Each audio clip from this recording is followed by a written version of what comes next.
Other than Honorable Robert Kyagulanyi. I hope Bobi Wine is not here. Well, if you want him here, he will be here. They share the body. So who is hosting me now? Good morning. Well, a very good morning. And shortly we'll be good to go as he tells us more about his experience in a thorny journey to the seat of power. What does it really mean for him and how has it been for him in the recent past? That should be coming up shortly. Let me take a sip of my tea.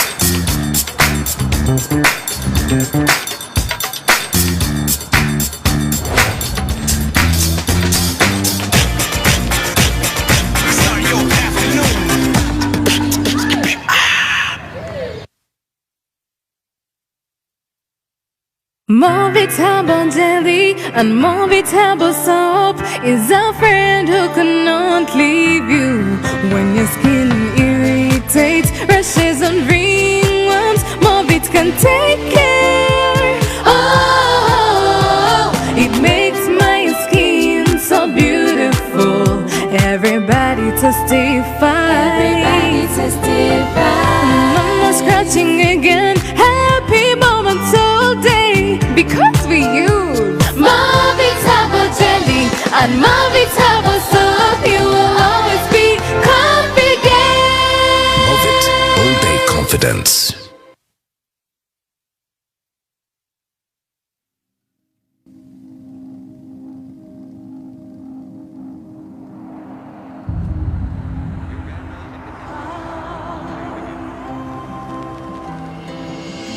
We are building brick by brick, taking one step at a time, learning, sharing, and making our dreams come true. Come now. Join hands and fly.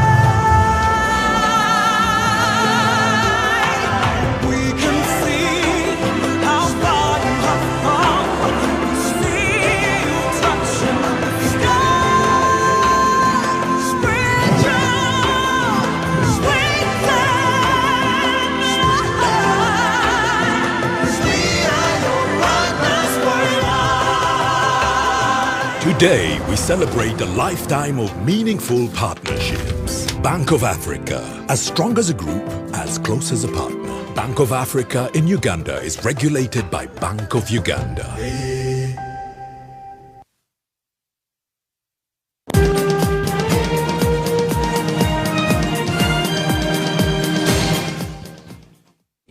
Right. Well, a very good morning and welcome to the topical discussion. My guest this morning is Honorable Robert Kyagulanyi. He is a presidential aspirant. The fate of his consultative meetings hangs in the balance. There's just a lot, too many snares on his way as he eyes the top seat. But, above all, can he weather the storm? He joins us this morning. A very good morning and thank you for joining us. Good morning, Simon. It's good to have you We're not here. into shaking hands, but it's inevitable. Good morning. Well, very good morning. We are right here at Magere. First, I must compliment you for this beautiful home. Thank you very much. What have you been up to lately since the consultative meetings were nipped in the bud? Well, I wouldn't say they were nipped in the bud. I would say the consultative meetings have been constantly blocked, or there have been attempts to block them. Certainly they can't block us because we don't move in on the conventional ways. We move in different ways, what we call the rubber dog style.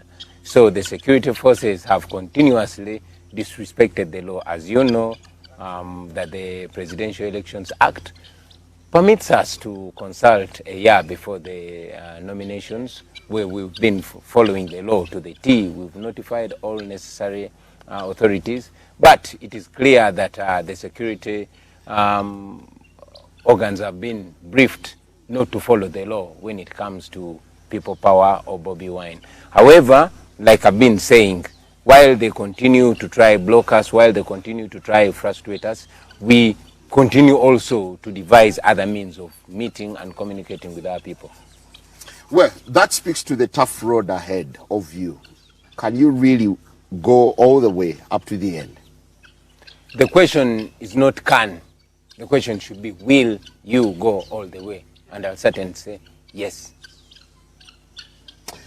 Lots of things have happened since the last time you made an attempt to hold a consultative meeting. Yeah. You've traveled abroad, but the most recent was an invitation from General Muhoozi for a private meeting. Are you warming up to this moment? Firstly, I must mention that in that tweet, if you're talking about his tweet, he mentioned that his supporters have been advising him to meet me. And it brings questions not only to me, but to all the Ugandans, how a serving military officer has supporters. What kind of supporters? That's for another day. But again, I must say that as a Ugandan and as a leader, just like I tweeted back, I am open to a meeting and transparent conversation with any Ugandan. However, not as a slave, not as a prisoner. Like Nelson Mandela told us, it's only free men that discuss what is there for me to talk about with Muhoozi, especially when he and his father are stepping on my rights and on the rights of Ugandans. Many Ugandans are being killed on their orders. I mean, what is there to talk about? It's important that they lay a good ground for conversation. Let them stop killing Ugandans. Let them stop disrespecting the law. Let them stop stepping on my rights. And then we can have a conversation. There's no way you can step on my neck and then say, let's talk. Yeah, but the will of a general to speak to you is good enough, isn't it? Well, that is to you, but when I look at him, I don't see a general. When I look at him, I see another Ugandan. As a matter of fact, you know, historically, him and his father, they behaved like that. You know, I'm very aware that his boys had come for my life in Arua, and unfortunately they ended up taking the life of Yasin Kauma. But again, this is not personal. We are Ugandans, and most importantly, we seemingly belong to the same generation.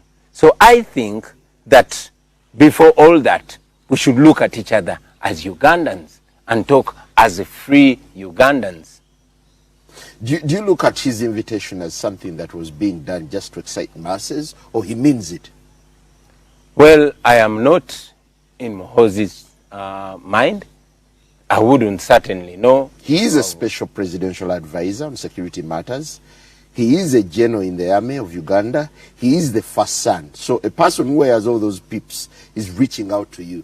I think that alone is exciting. Well, those are names, the first son, general, special presidential advisor. But again, if I was to look at him as a special presidential advisor, I would expect him to tweet or talk about the people of Uganda, the young men and women of Uganda that are being killed. I expected him to take note of the murder of Rita Nabukenya. I expected him to take note, or at least tweet about the murder of Yasin Kauma, the murder of Dani Cheyune.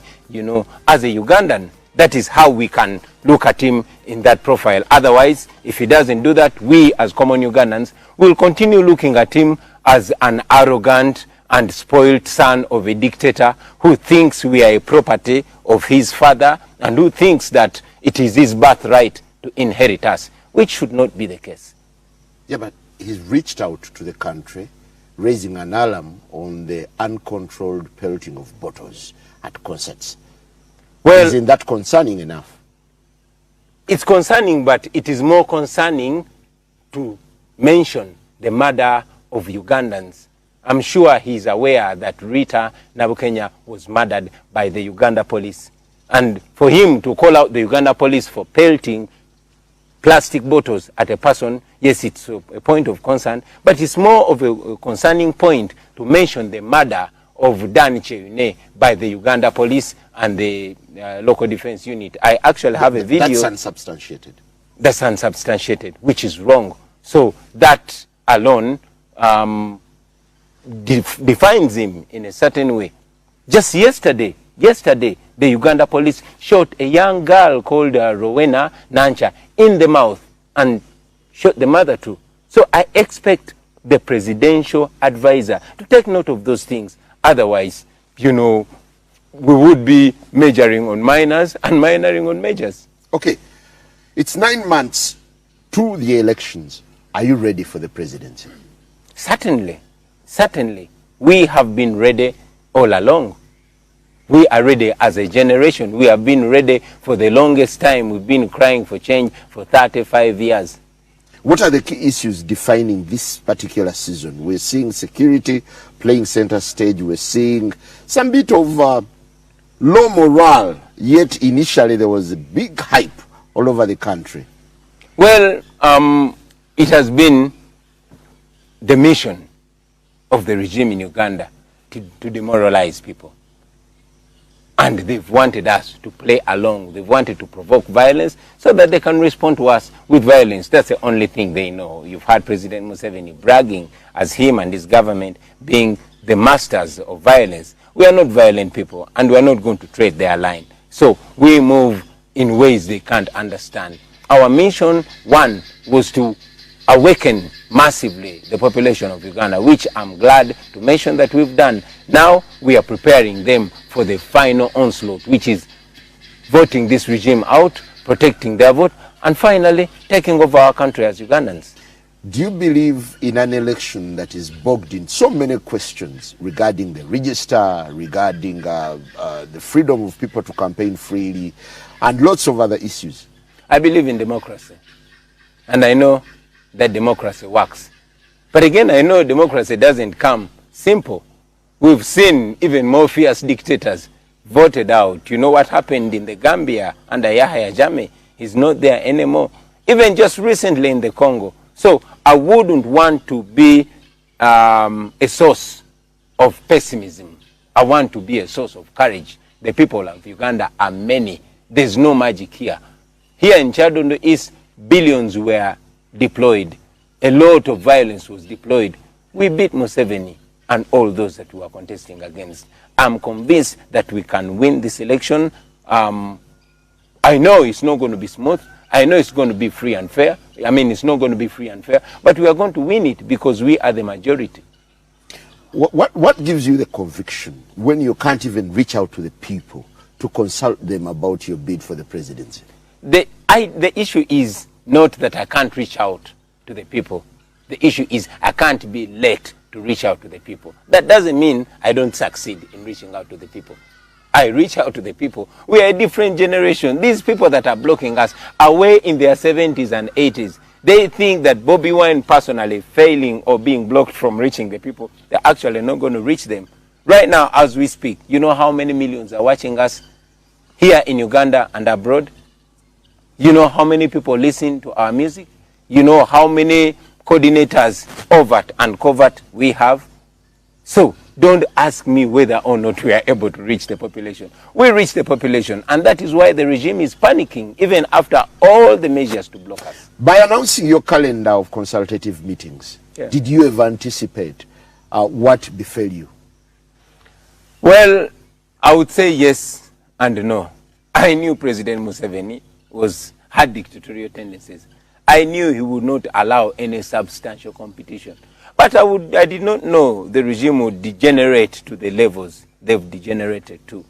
But again, that is to our advantage because, I mean, just imagine if we had to invest resources in exposing the regime and its intolerant tendencies and its dictatorial tendencies. It would be a lot of resources.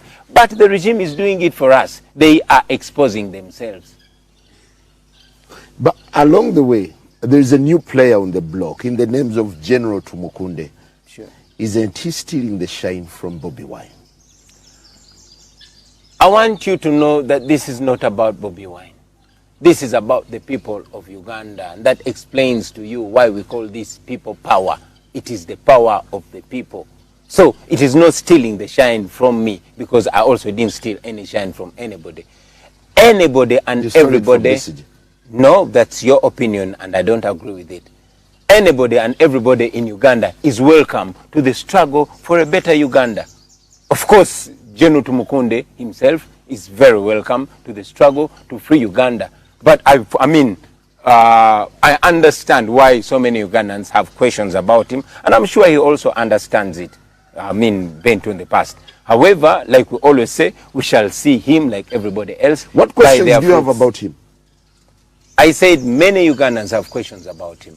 You personally, are you embracing General Tumukunde? I'm embracing every Ugandan, especially identifying them not by their words, but by their actions. You and I have seen through the recent history of Uganda. You're joining a sea of several other presidential aspirants. As we speak, there are more than 25 who are eyeing the big seat. Where do you stand? And isn't this in a way distorting the entire ambition for the presidency? Like I've been saying, it is not about me. It doesn't matter whether we are 1,000 or 1,000,000 contenders for the presidency. It all goes back to the people, and that is why our major target has been the people of Uganda, more especially the young people, the common people.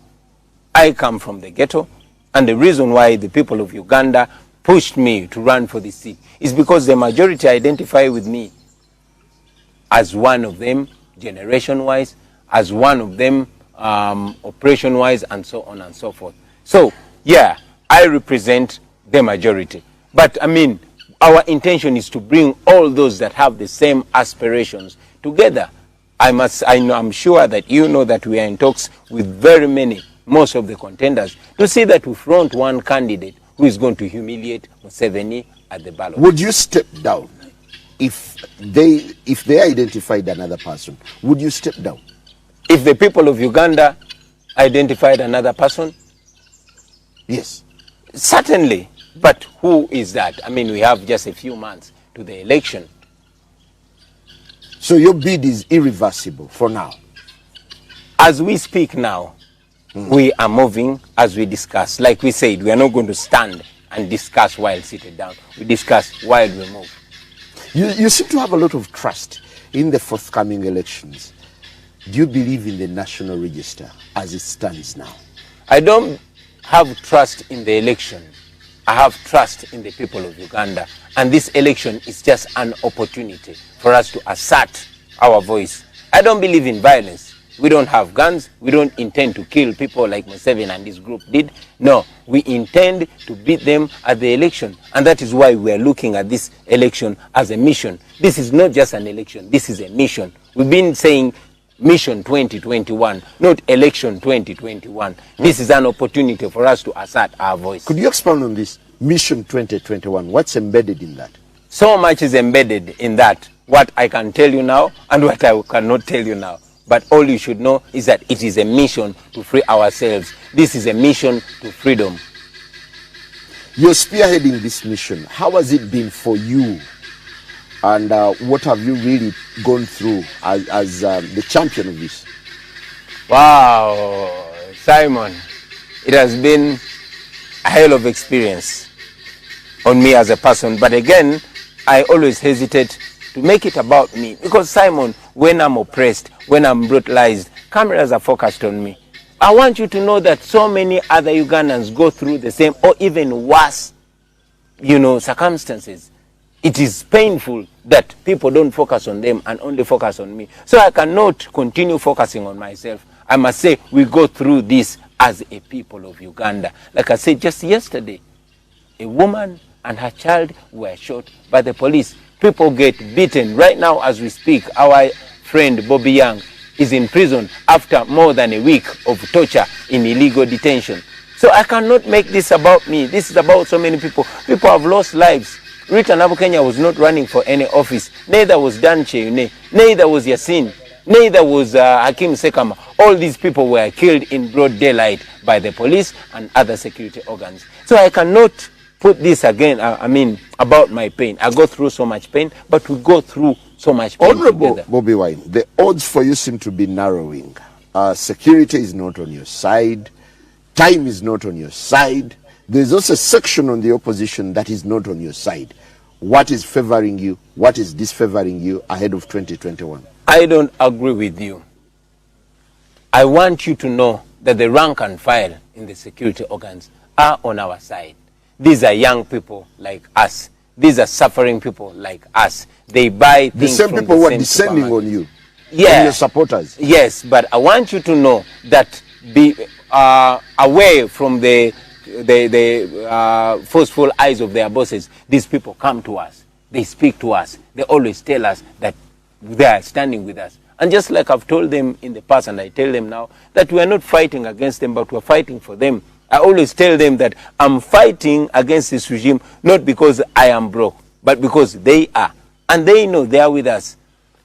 The opposition is with us. I want you to know that the opposition are not just the politicians.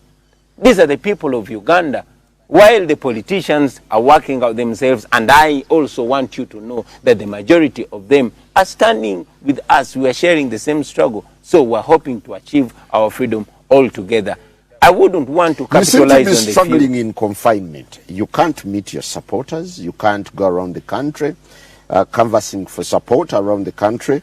You can't hold concerts.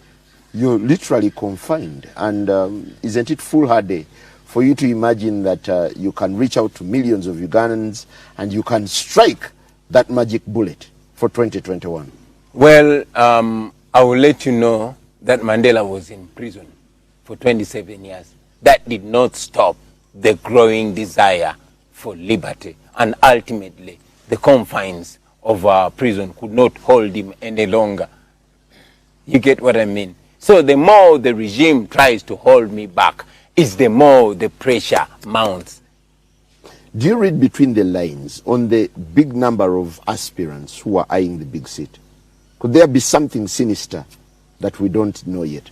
Well, we know, I've been studying the past elections, and we know that President Museveni has sponsored many candidates to come and vulgarize the election and, justify his pseudo wins in the past. And we cannot divorce that from the current happenings. However, because I don't want to be pessimistic, I focus on our opportunities and not on our challenges. And our opportunity is that the people of Uganda together, they want change. We are moving together as a generation, and we are many. We have done enough prep. We've sensitized people. They've registered as voters. While we have questions about the voters register, while we have questions about the electoral commission. Which questions do you have about the voters register? Well, many questions. We want an audit of the voters register, and yes, we still question It's why. been on display.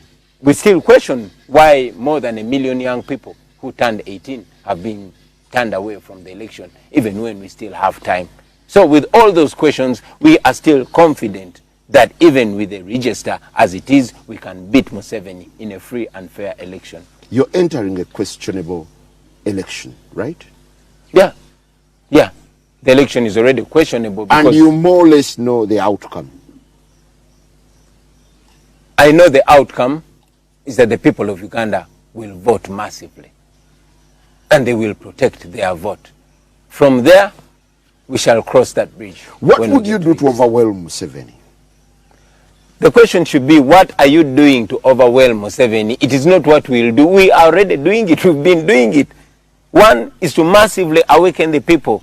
Most young people were not interested in the politics of Uganda. Most young people did not see any need to go to the polls. But now you know that very many young people have gotten their national IDs. They've registered as voters and they are going to the polls. Not only that, many Ugandans see the need to vote. They see the need to guard their vote. And yes, they see the need to get involved in the change. So many more Ugandans, especially the young Ugandans, are involved in this election like never before. And that's what freaks out General Museveni. One of the things that makes NRM frightened is post-Museveni. What, in the case, would you do if you won this election? What would you do for President Museveni? Not only for President Museveni, although I've not had the opportunity to talk about our immediate targets, but there are 5. But number 5 of them is national unity and reconciliation. We are not a vengeful lot. We intend to bring the nation together, especially if President Museveni also contributes to that by respecting the law, by stopping to kill people, by committing less atrocities than he and his regime has committed in the past. We are not a vengeful lot. We intend to bring our nation together, to heal it and move forward as a nation. But that does not only depend on us. That depends on us and them. If you're not vengeful, why did you sign the petition to arraign President Museveni before the ICC?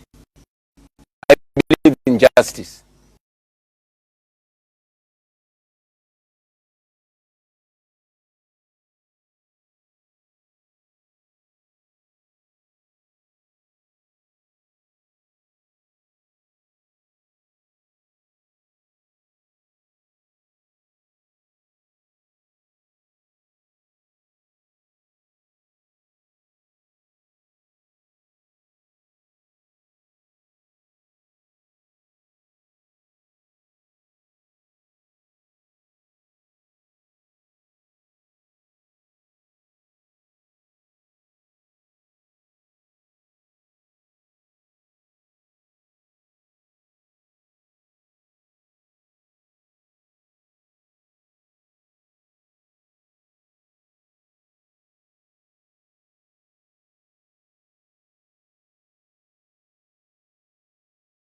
And now that we have a full general and several others are also bidding, we see Honorable Norbert Mao is among the contenders for the top seat. You sought a home in the Democratic Party, and that in a sense left DP disrupted or disorganized. Do you think that could work against you? Well, I want to correct you anywhere. I'm a Ugandan. And everywhere where truth and justice, liberation for our people, justice and equality is my home. And that is why DP is my home. Rejected you? No. Actually, the DP leadership is blaming People Power for the current turbulence in the party. Like I've been saying, Simon, my focus is not on the leaders or the politicians. My focus is on the people of Uganda because I represent the people. While the politicians may be saying one thing, the people of Uganda are saying the other. People power is an idea. People power is not Bobi Wine. People power is an idea premised on Article number 1 of our Constitution, which is to the effect that power belongs to the people. That is what we've been pushing for the last 2 years. And it has been massively embraced by the Democratic Party, including its entire leadership. It has been embraced. DP is blaming you for the current crisis in the party. That you've eaten into the party, you've created some sense of rebellion within the party. Well, if justice and truth is being blamed for eating into any, grouping, then so be it. Because what we said 2 years ago is what we say now. And that is exactly what we will say for the rest of our lives. Is it possible to reconcile your differences with Honorable Norbert Mao? We don't have any difference. I personally don't have any difference with the Honorable Norbert Mao or with any other DP leadership. Simon, I want you to know that the Democratic Party has had its challenges right from 1962 when neither me or you were. The People Power movement ago. The Democratic has been there for more than 50 years. How can the People Power movement be the reason for the misunderstandings in the Democratic Party? Come on, don't drive me to traditional politics. We are here to liberate our country, and we are not going to be diverted by any political talk. Well, your liberation dream is laced with so many challenges, including money. Who is bankrolling you? They were brutalized in Arua and people protested. They said we have to pay. We paid those people to fight for their rights. Simon, where there is oppression, you don't have to remind people to stand up. I'm very glad that we don't depend on money whatsoever. My businesses were blocked. Everything was blocked. I cannot work anymore. And even my parliamentary salary, maybe 85 or even 90%, is going to people power work, taking care of our comrades who are brutalized, who are in jail, and paying school fees for a few orphans. So we don't depend on money. I'm very, very happy, and survive? I must thank the brothers and sisters out there, those in the diaspora, the Ugandans within, who reach out to me privately and say, Bobi, you guys keep going. You know, we only need to park by a fuel station, and before you know, somebody is coming and saying, I'm paying for a full tank of 3 or 4 trucks of you. The Ugandans are helping us.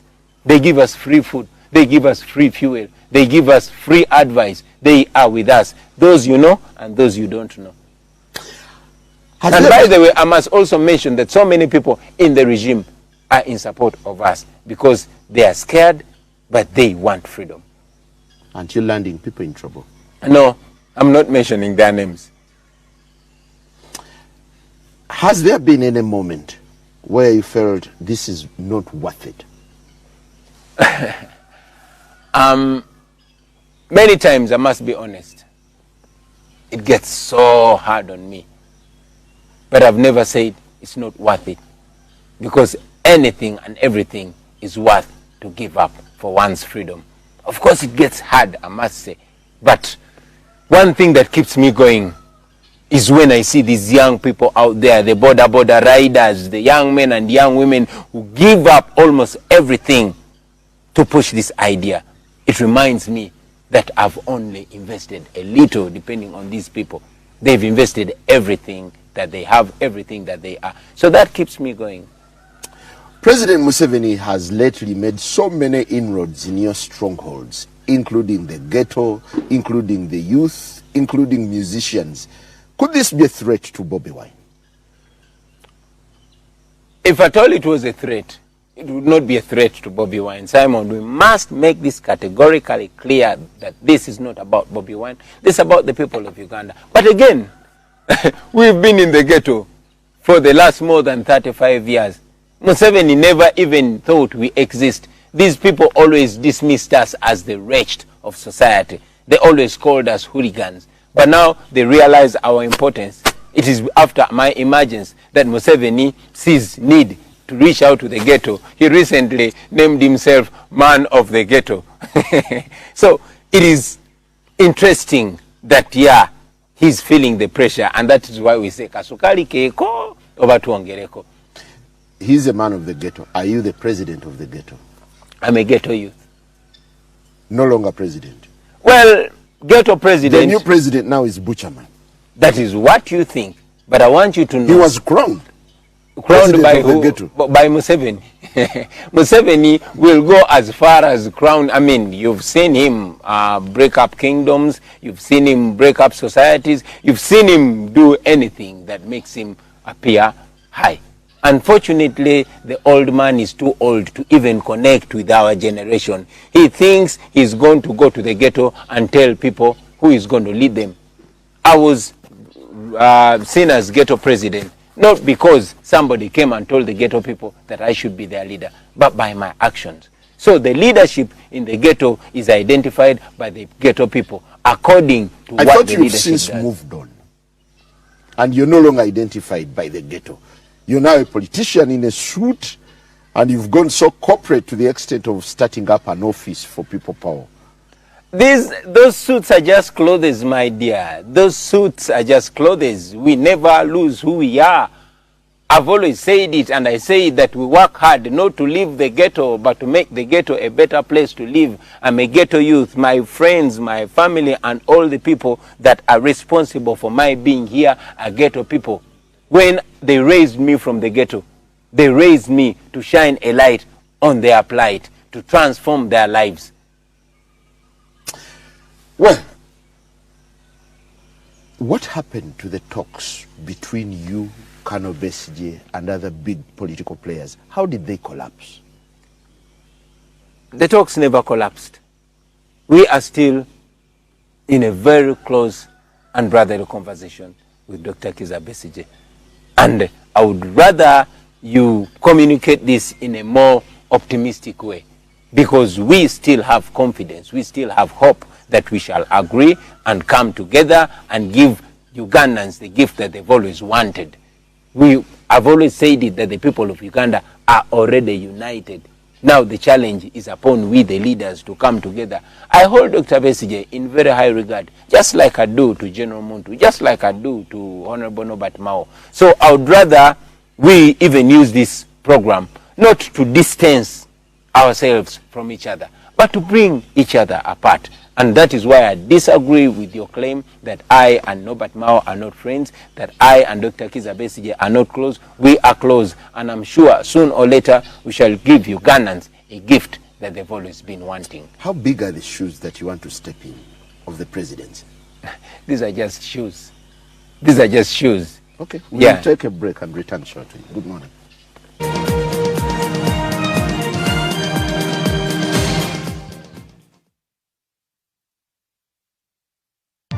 You can trust us to tell you the untold stories.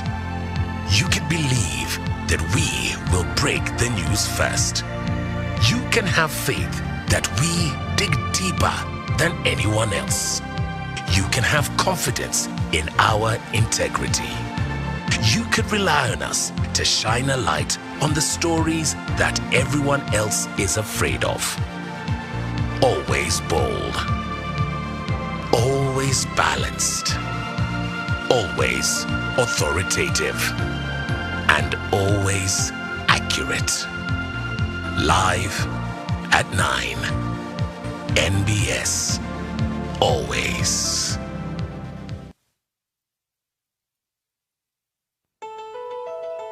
Getting a loan with KCB Bank Uganda is as easy as 1, 2, 3.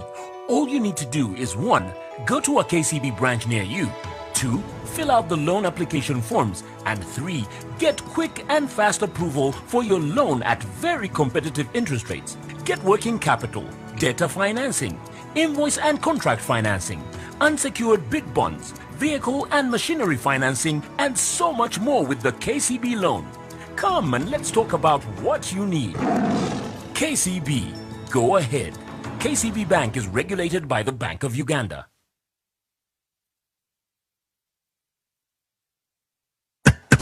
It's the biggest hit station. Oh, yes. You never miss a thing. You gotta be kidding me, right? Bossy. Get it on your phone by simply downloading the Next Radio app from Google Play or Apple Store. Find it on the web on www.nextradio.co.ug and even on TV, Star Times Channel 243. And if you like it the old school way, we got you too. It's big hits all day, every day, only on 106.1 Next Radio. Follow us on Facebook, Twitter, and Instagram at Next Radio UG.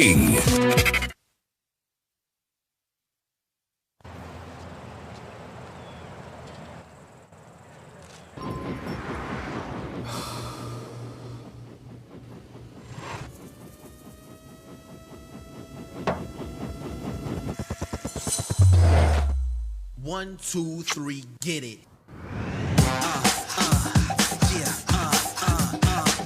Where the B-boys at? Where the hip-hop at?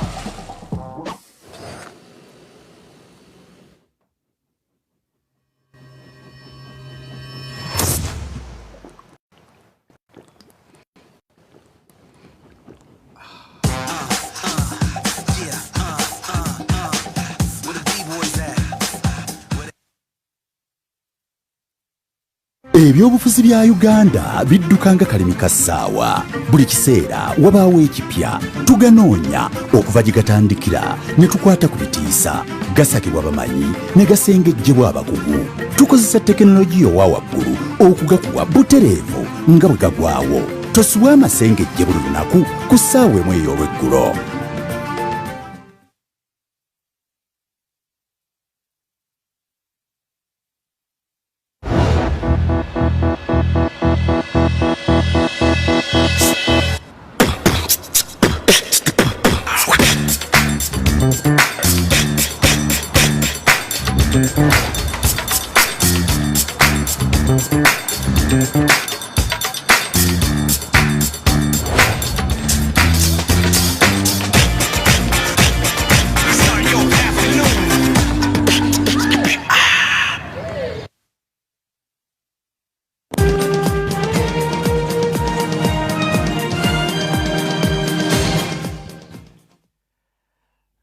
Welcome back. We're still having a detailed conversation with Honorable Robert Kyagulanyi. It's one of the rare interviews. I guess the last time I interviewed you was early last year. Yeah, some months ago. It's been quite a while. Yeah. As we go about this discussion, there is a new tide that swept into politics. The politics of throwing bottles at concerts. Recently, we saw Bebe Cool pardoning some of the suspects who pelted bottles at him. What do you make of this? Well, Simon, I think this is a very important TV show where Ugandans expect to hear very, very sensitive and important issues. So It is I would one of rather... them. It speaks to violence. And you're partly being accused of perhaps being behind. Well, when we are talking about This new violence, animosity. like I've said, I would rather we major on majors and minor on minors. When you're talking about violence, you cannot talk about plastic bottles and not talk about the police killing people in broad daylight.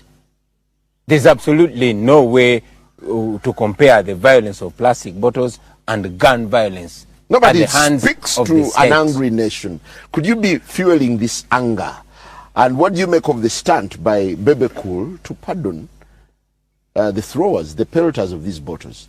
Well, I would have really wanted to concentrate on more sensitive and sensible issues. But now that you insist, one, because it speaks of violence, we should look at where the violence comes from. It communicates an angry nation, a nation that is protesting. But again, my brother, Baby Cool, as I saw him posing like he owns the police, I think it should communicate to him. He's an artist, and we artists are very good students of history, especially recent history. To me, he came off as a cheatata. And we all see how many of our brothers and sisters have been used in the past only to be dumped in the annals of history. However, like I said, it's important for us to major on majors and minor. So this kind of violence falls below your pay grade. I would think that if we're to talk about violence, we should talk about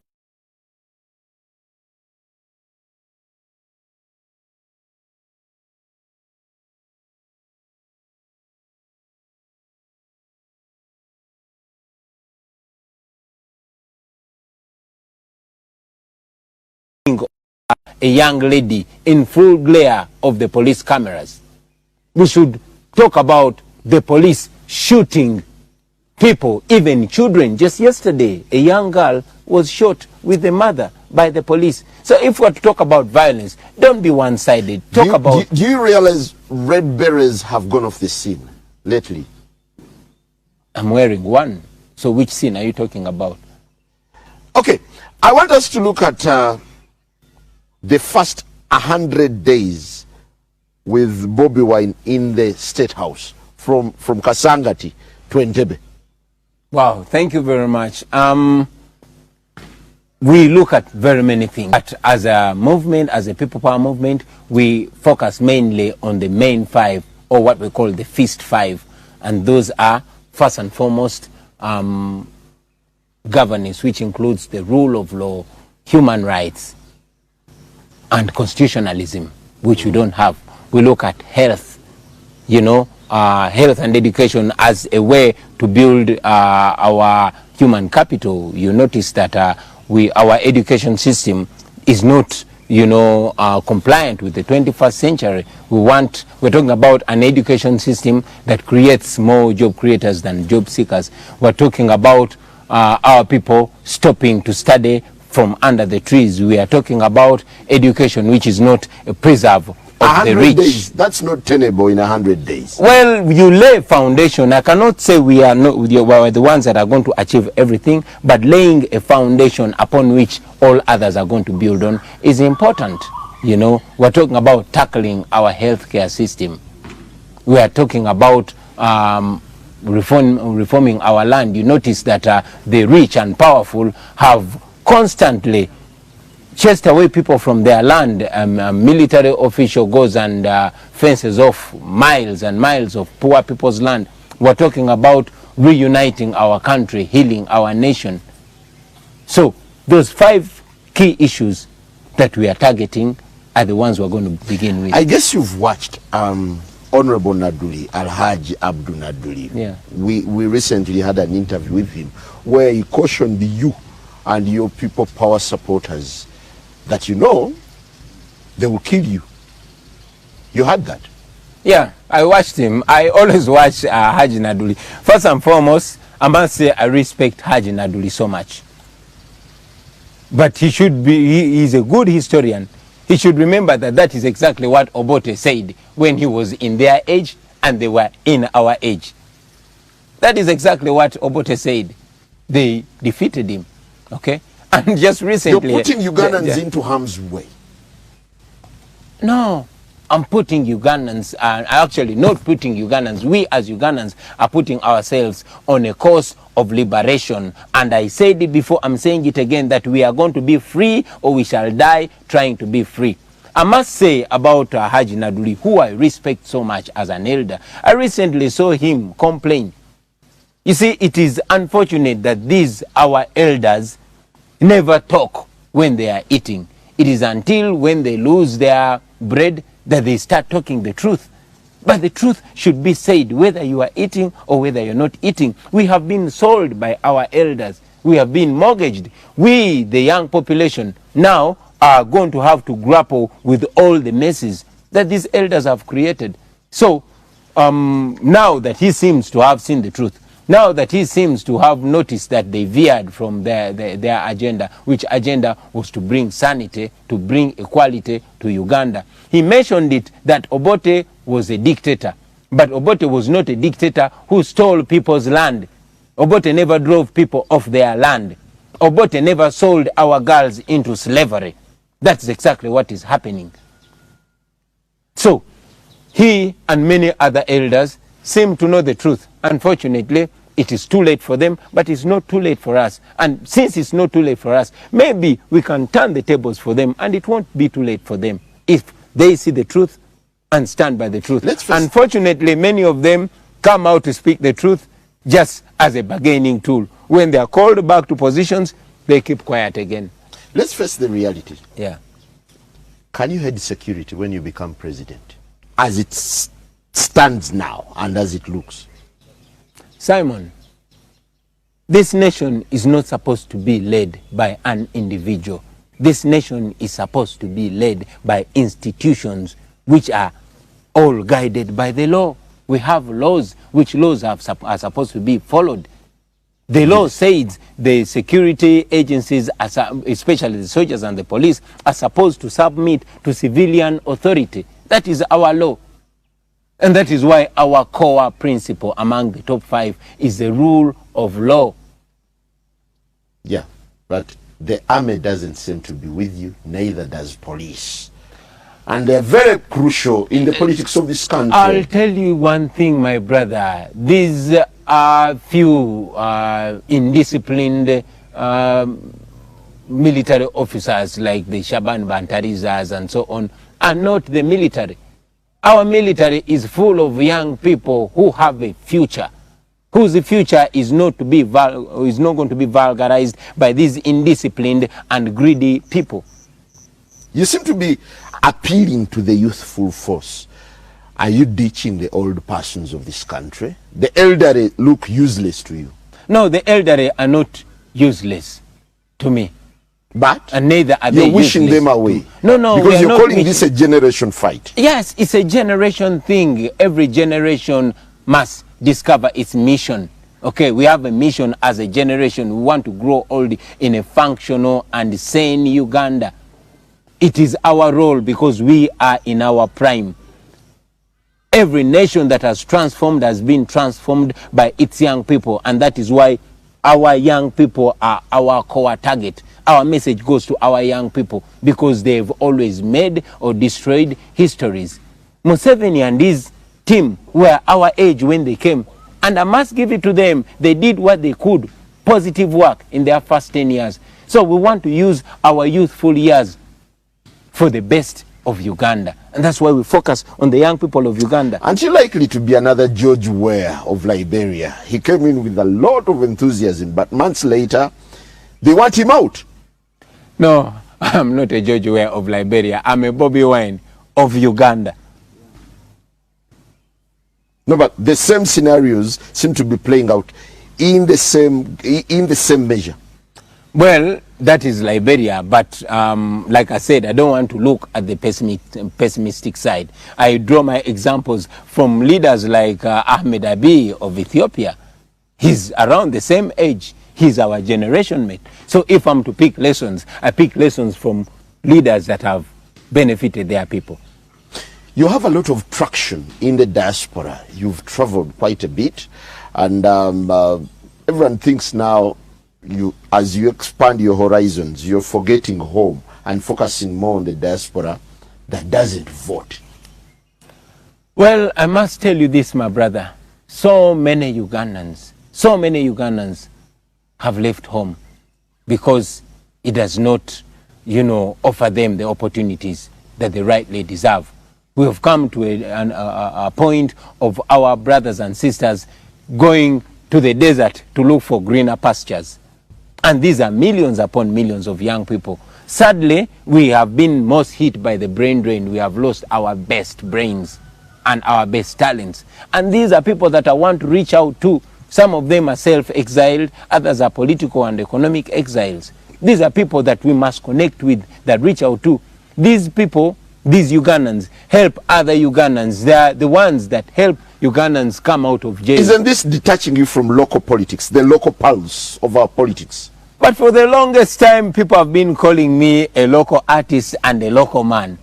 And I'm proud to own it. But even these Ugandans, even if they are not in Uganda, they are local people. It is not only those that are going to cast the ballot that matter. Even those that are going to ensure people cast ballots matter. Those that lobby in international offices, they matter. Those that connect with other international leaders, they matter. Every Ugandan matter. And for as long as I can reach out to all of them, I will continue to reach out to them. When you're finally in State House, what will you be doing different from President Museveni? We see you very deeply ingrained in your family. Where are we likely to see the role of your family standing out in State House? When I'm in State House, one very important thing that I will differ from Museveni is that I will be a servant leader. And this I can promise to Ugandans. I will not be your boss. I will be your servant. Unlike Museveni, who says he's nobody's servant, I'll be a servant leader. How about your family? Well, my family, of course, plays a part. My wife is a very intelligent woman. Will they woman. be My part wife of your politics? My wife will be first lady. So first lady is automatically part of the politics. I'm very glad she's so passionate about the girl child and women's emancipation and women's rights. So are we seeing another Minister of Education and someone? You're seeing the first ranks? lady. And I'm sure first lady is a very big office that can move so many things. I'm looking forward to empowering that office in the interest of the women and girls of Uganda. I believe so much in the power of women transforming society. There's nothing you can do without that other half. You don't seem to be persuaded by the idea of a coalition, which apparently looks not feasible for now, given time and the dynamics. Well, I don't agree with you when you say I'm not persuaded about a coalition or about unity. I will just say I'm You're persuaded. ready to go it alone. Well, like I said, we are moving. We are already working with some fellow leaders. Others we shall connect along the way. And yes, others we shall connect well after we win. So while we believe in unity so much, we must move. And we must guide by example. We cannot sit and wait for people to join us so we can move. We are moving as a generation. We are moving as a population. Already, the people we are supposed to lead are actually moving ahead of us. They have united across religions, across tribes, across genders. So you're in talks with General Tumukunde. What are you discussing? Come again? You are in talks with General Tumukunde. We are reliably informed that he has reached out to you. What are you discussing? As a leader, I think it's important to have a conversation with everybody, especially those that show interest in liberating our people, those who show interest in empowering our people. I am open to a conversation with everybody. Of course, I'm not going to tell you everything that I discuss with everybody, but I must tell you that I'm optimistic that by the time we get to the polls, we are going to have substantially come together. I have interest to work with all these other leaders in the interest of Ugandans. You've had a chat with Tumukunde? Yes, I've met General Tumukunde in the past, and we've chatted. You know, these are people that have met me as far back as 2000. No, recently. Yes, I've had a conversation with all these leaders. Is he well-meaning? Simon, I don't judge people by what they say. I judge people by what they do. So what is the real test for Tumukunde if you're to work together? What would be the litmus test for him? The litmus test is not for only General Tumukunde. The litmus test is for all of us who say we are leaders or who want to lead. The people of Uganda are looking at us with very keen eyes, and they are going to judge us by our actions. That is the litmus test for every one of us. We had a big player in the 2016 elections in the names of Right Honorable Amama Mbabazi. Did you look up to him in any way? And is he the kind of politician you want to meet and have a chat? Well, I've met Right Honorable Amama Mbabazi and I have a chat with him. But again, like I said, the same thing about General Tumukunde. Ugandans have had their questions about them, and I'm sure they also understand the questions that Ugandans have had, because once bitten, twice shy. So Ugandans are watching and they're waiting to judge them and us by the actions. You have this incessant obsession for removing President Museveni, not causing change. Isn't this ironical? You're narrowing your debate, your focus on the person of President Museveni. It is not the person of President Museveni that we're focusing on, but let's face reality. Uganda is captured by President Museveni. We don't have an independent judiciary. We don't have an independent legislature. The parliament is more or less just a mere talk show. The judiciary is a mockery. So we are under a military dictatorship under one strong man, President Museveni, which yoke we must break out of. That is the first step that we must achieve as Ugandans. Let us not deceive ourselves. Don't think you are appointed minister and you matter. Don't think you are vice president and you matter. You know what I'm talking about. So we must break the dictatorship. Uganda's problem is squarely Museveni and his henchmen around him. Winning looks to be something that is on your sleeves. What if you lose? What will happen? And will that be the end of people power? People power is not about me, Simon. We are already winning. The ability to awaken the population of Uganda massively, especially the young people, the ability to cause interest, the ability to have Ugandans own their country and demand for better is a win itself. Even if I died right now, I would feel like I've died a winner. So we have already won. We are not going to wait for that particular time to celebrate. We are celebrating along the way. Yeah. So you already have gains? We already have gains. Finally, what is that one big undoing in NRM that would give you a vantage point? The undoings are everywhere. I think Ugandans celebrate every little thing. For example, every person, no matter how many questions are on that person, that comes out of the Museveni regime and speaks the truth is a success for Ugandans. We celebrate the coming out of General Tumukunde. We celebrate the recent statements by Honorable Naduli. We celebrate every little thing that is spoken, because those people, even if for a little while, they are echoing the voice of Ugandans. So we know that every little thing is the undoing of the NRM regime. Even the things they think they are doing to weaken us are their own undoing. Yeah, but the NRM, murder yes, of innocent people, the young people, the wanton shooting of women and children is the undoing of the Museveni regime.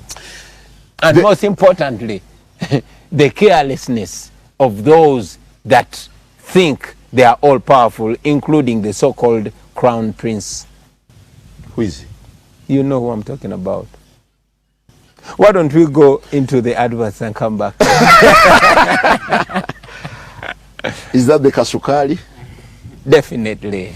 Thank you very much, Honorable Robert Kyagulanyi. Do you have any final remarks? Yeah, my final You're remarks. So yeah, first of all, I want to send my, if you will allow me, let me send my condolences, and my heartfelt connection to the families of the comrades we've lost. Rita, Yasin. Yesterday, I was with the wife of Brother Dan, very strong woman. I also want to salute the family of my good friend General Viralo. I didn't have the opportunity to, salute him farewell. And most importantly, fellow Ugandans, coronavirus is real. You must be conscious. Be conscious, be on the outlook. We know that we are having a sick healthcare system, and I dread the day, I dread the thought of the coronavirus coming into Uganda. So please, it is upon us to look out for each other, regardless of who you are, regardless of what level you are. Look out for the coronavirus and whatever information, so we can be safe as a country. Thank you very much. Are you moving to your posh office in the ghetto? Certainly. It looks so posh. Yeah. We want to make the ghetto a better place to live and work in, not to just leave the ghetto. That marks the end of my interview. Thank you very much. Thank you very what a much, delight Simon. hosting you this morning. Well, you hosted us, but we constituted this into our studio now. Sure. Thank you for hosting me. The conversation in my home. will certainly be on our YouTube platform. Just log on to Next Media, and you'll certainly follow whatever has been happening and the comments that have followed. Good morning.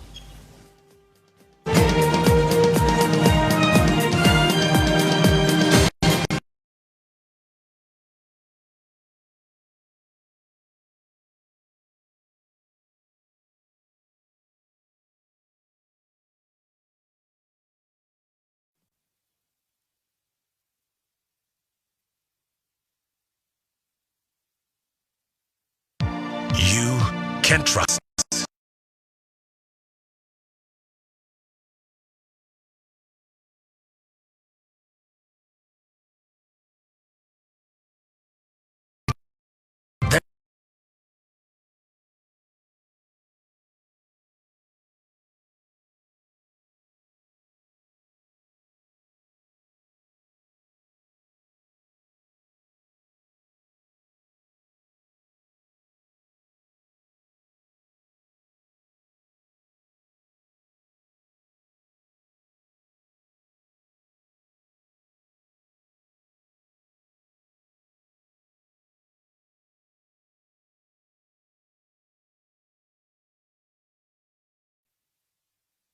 MTN Uganda and the French Embassy proudly brings you a march between all African French, African stars and selected Ugandan legends. Happening on the 22nd of March 2020 at Nambole Stadium. Don't miss Nwanko Kanu, Yaya Toure, Samuel Eto'o, Taribu West, Adebayo, Alhaj Diouf, Sissoko, Ebue. Taking on Ugandan legends Masawa, Nesta Chizito, Oshan, Masa. Ropes during the 4th edition of the Uganda-France Friendship Week. Beloved Ugandans, I will be there. I will be in Kampala. I'll be in Kampala. Guest performance from Dr. Jose Chameleon. 10,000 shillings and VIP 50,000 shillings. Organized by Sabavuru Balam. Sponsored by NBS TV, Radio 4. Guinness. Strictly not for sole to persons under the age of 18 years. And MTN. Everywhere you go, MTN.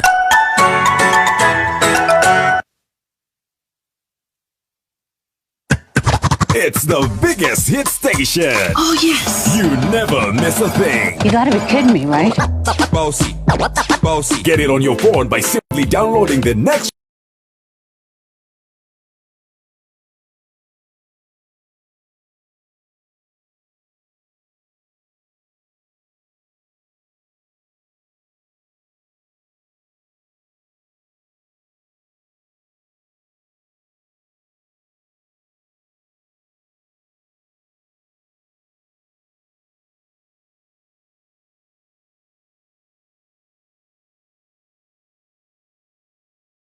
every day, only on 106.1 Next Radio. Follow us on Facebook, Twitter, and Instagram at Next Radio UG.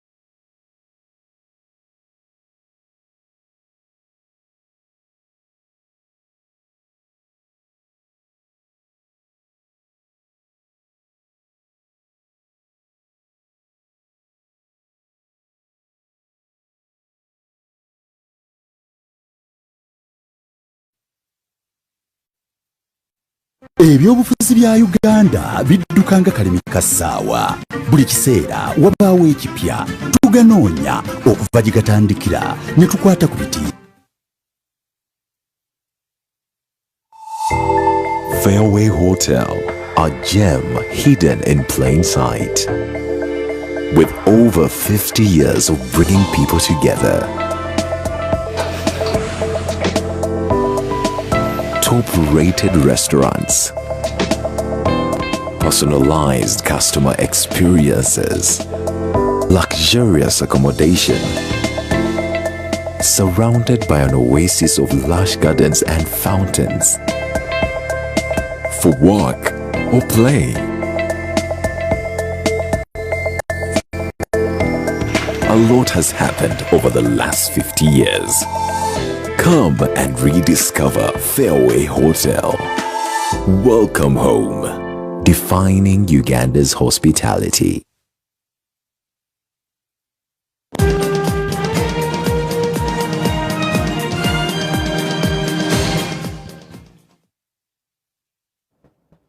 Good morning, welcome to NBS Television. You're tuned into the Morning Breeze here.